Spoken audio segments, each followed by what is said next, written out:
I'm living in the light, and my life has been completely transformed. I'm just so grateful to live in love and abundance and try to bring people together, to unite people in love and just life, because life is too short to do anything else. We all need to come together and love each other and appreciate each other. So that's about all I got. Really, to be honest. I just want to give thanks to Sarah. I have no idea what it is, but she's amazing, and I know it's come from her heart. Whatever it is, it's just thank you. Appreciate it.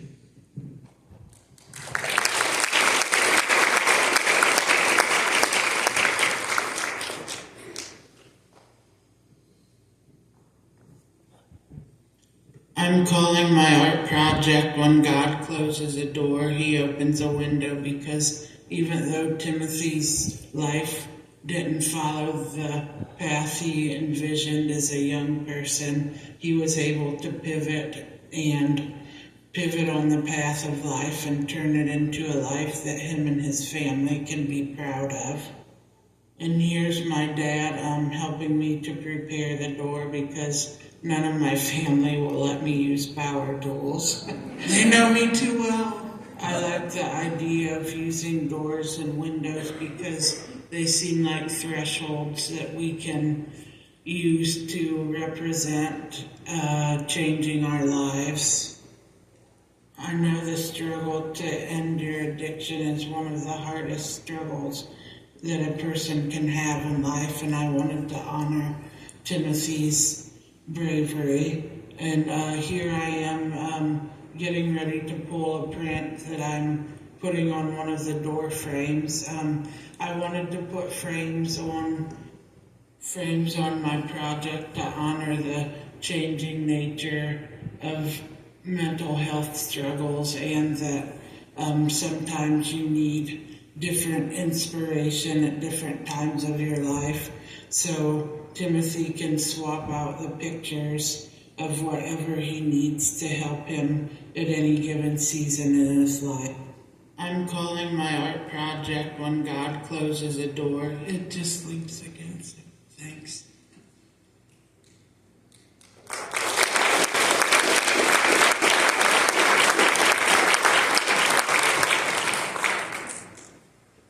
And here's Christy to unveil the project.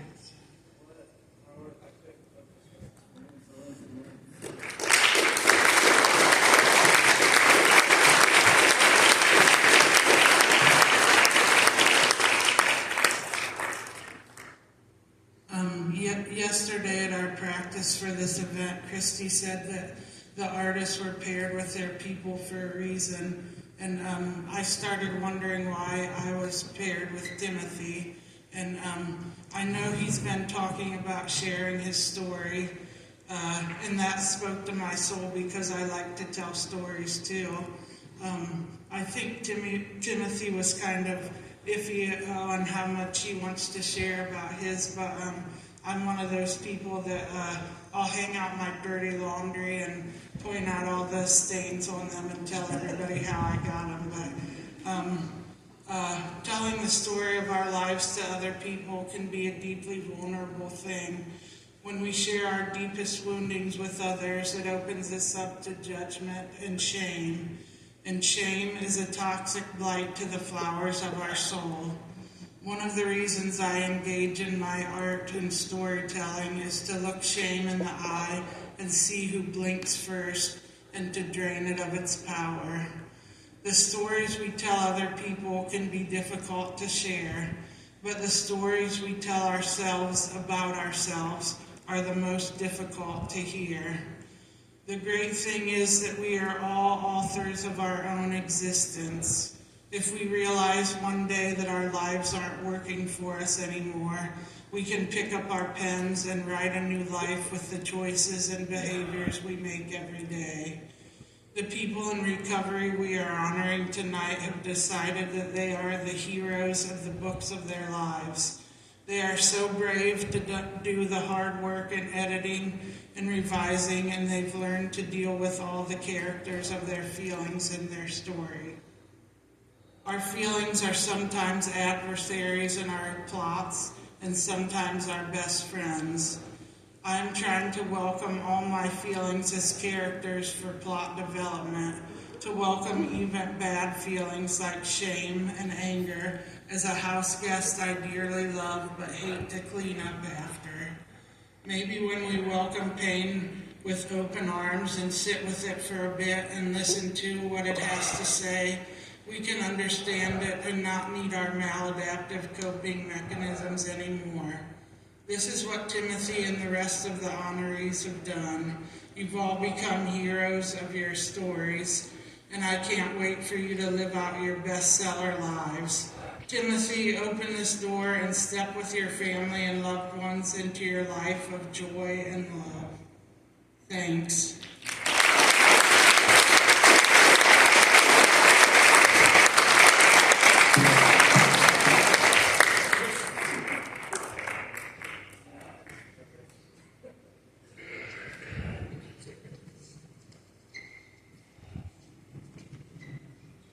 Now, I was waiting for him to tell me this story, and he told me I had to wait because he wanted to express.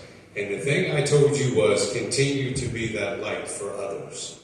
You are that city that sits upon a hill, as the verse continues. So you let your light shine. You are a hero. Congratulations, my man. I'm proud of you, and I don't know you, but now we're friends. Congratulations. Mickey, you didn't tell me I was going to probably get emotional and start crying up here. But that's okay. That was very beautiful, young lady. Thank you. Some of the statements about the Crawford County Prevention Coalition, number one is that they want to teach and inform. They want to help people understand the dangers of substance use and how to prevent overdoses. Coming up next, I want to introduce a good friend of mine. She's going to talk about something, and I know it's going to be emotional to her, but the Lord's got you through this. Ladies and gentlemen, Love Beyond Loss by Molly Jo, individual impacted by recovery, Mickey Ziegler.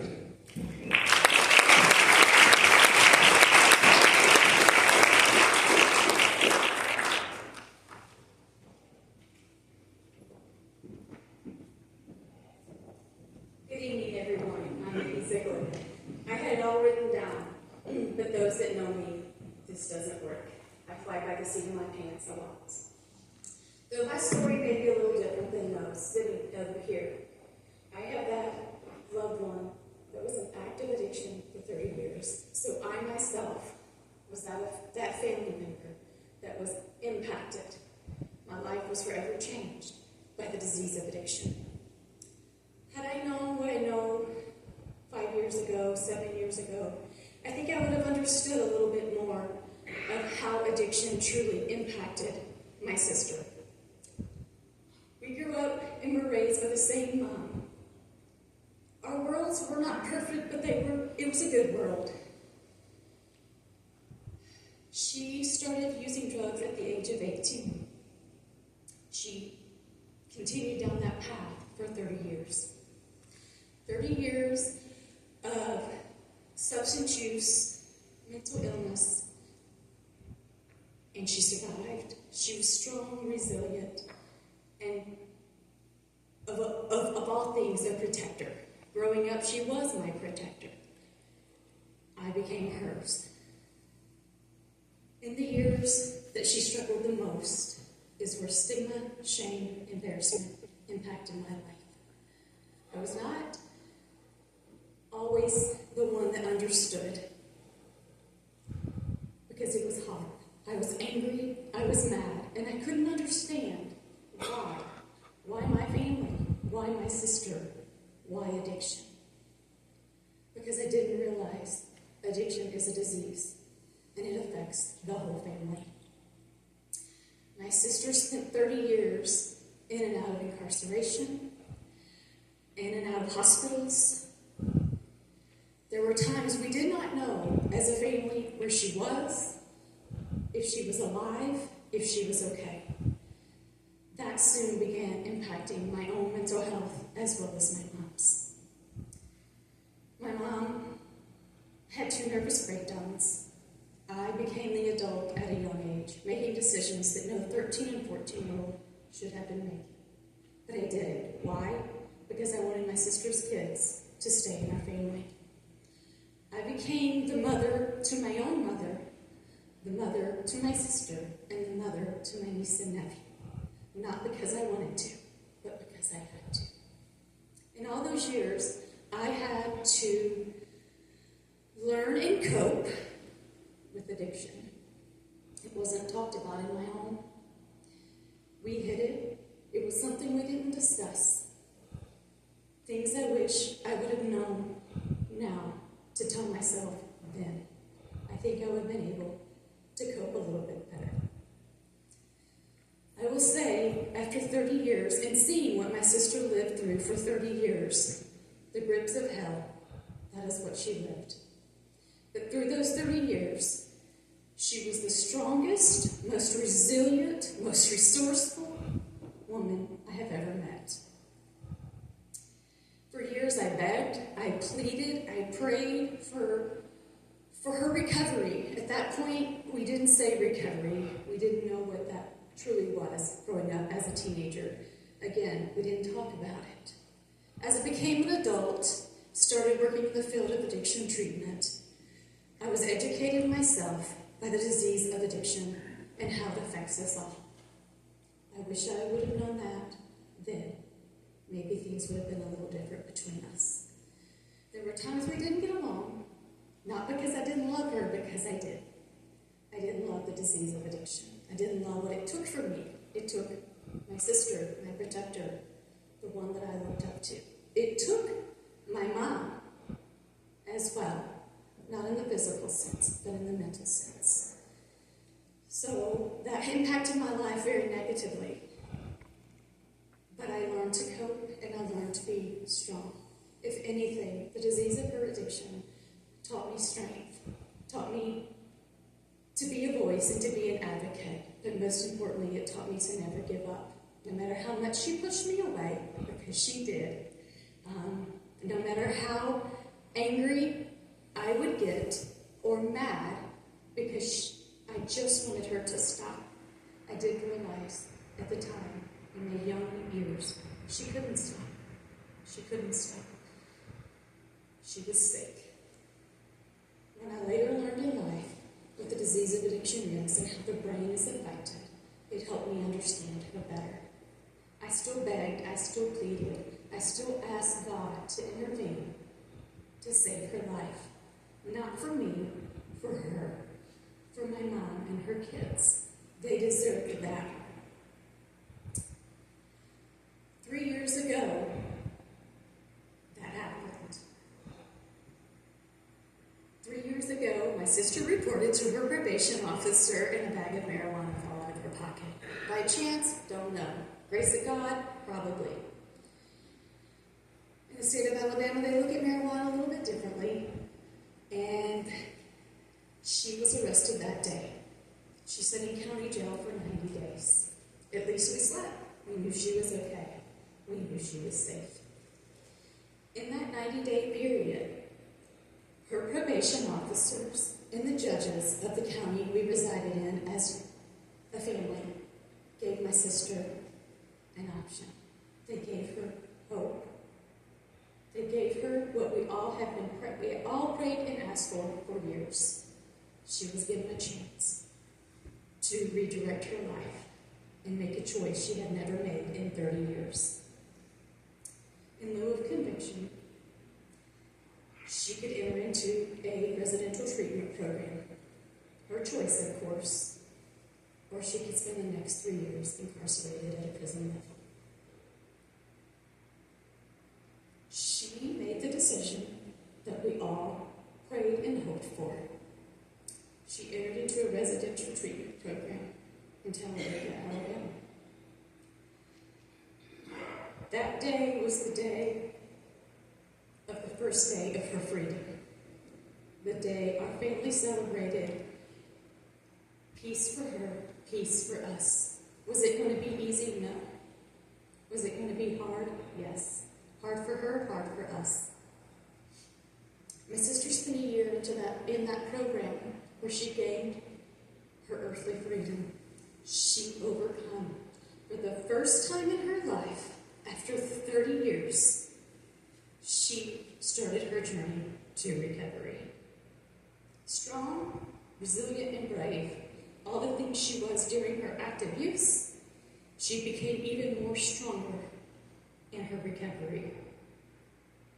She graduated that program a year later, moved back home to the city we grew up in, and was doing amazingly well. She was sharing hope to others. That was the most amazing thing I was able to witness as a loved one impacted by addiction. She now was telling the story I used to tell, but in a different light. She was sharing with others how beautiful recovery is. How if she could do it, anybody can.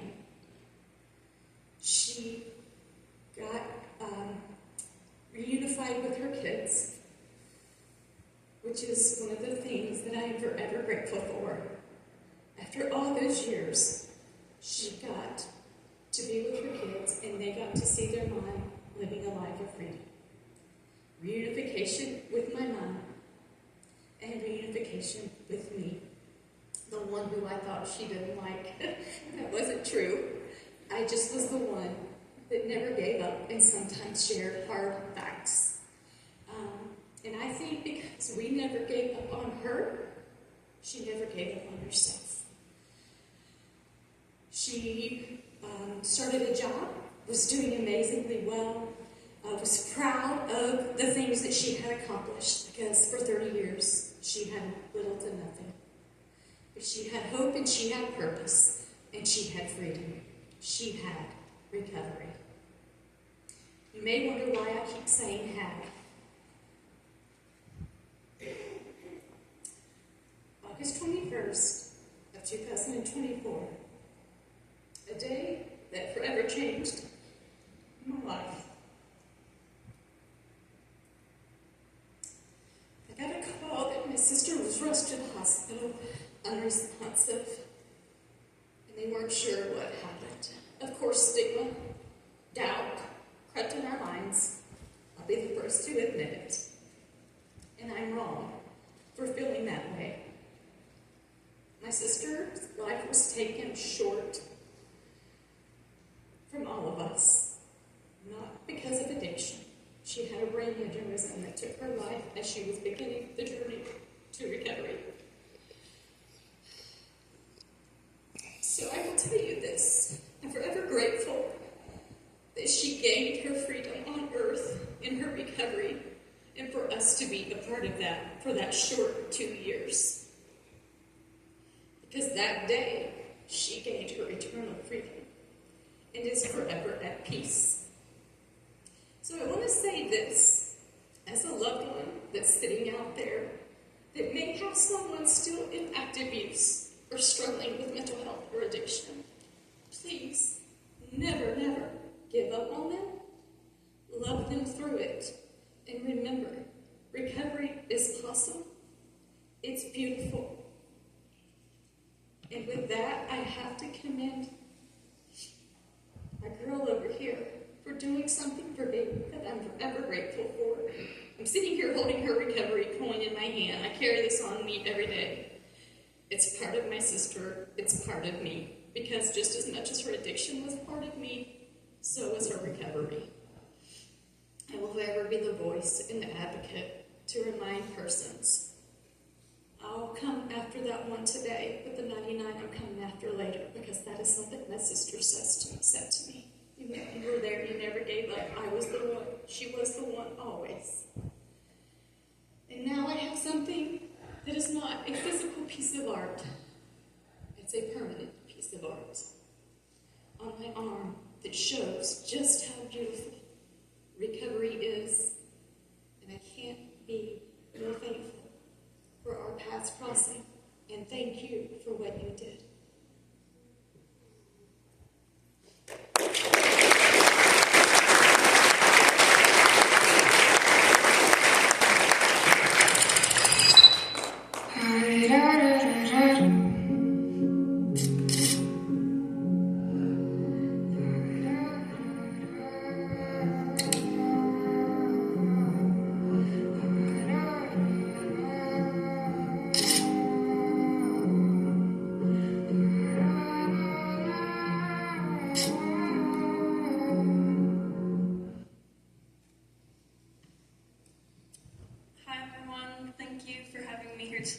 name is Molly Maximitz, and I am a tattoo artist over in Mansfield. I work at a tattoo shop called Sacred Crown Tattoo Company. I'm very thankful to be here, and I want to say a very special thank you to Katie for inviting me to be a part of this event, and to Mickey for trusting me with your story and with your skin. I was very honored to create this tattoo for her. When I first talked to her, I didn't realize how much in common we would have, and her story resonated with me deeply because I also have a sister who has struggled with addiction for as long as I can remember. So it was really, the universe puts people in your life for a reason, and I really believe that we were put together to do this project for a reason. And I think it's brought us both a lot of healing, which I'm very thankful for. When designing the tattoo, she told me resilience was something that was very important to her, and it kind of became the foundation of the art piece that I created. The triangle in the background is the recovery symbol taken from the token that she keeps with her, that was her sister's. The heart in the center is broken but put together in the kintsugi style, which is a Japanese method of repairing broken pottery with gold. It's a way of showing that just because something is broken doesn't mean it can't be mended, and in fact, it can become even more beautiful. I added the leaves to represent growth because growing through addiction and loss and recovery requires so much growth. And at the bottom, there's a broken chain symbolizing breaking free from addiction, and the little starbursts are sparks of hope, symbolizing light in dark times. Addiction is scary and painful, but recovery is beautiful and powerful and healing, and it's beautiful to see. That was the thought process for why I designed this piece the way I did. Thank you so much.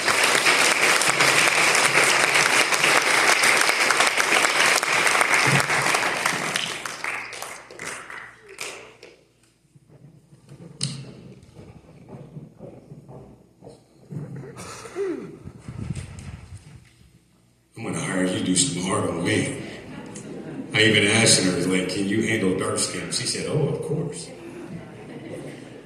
That was a great story. I heard Mickey's story many years ago, well, just by watching her on Facebook. And a lot of people probably didn't understand that story.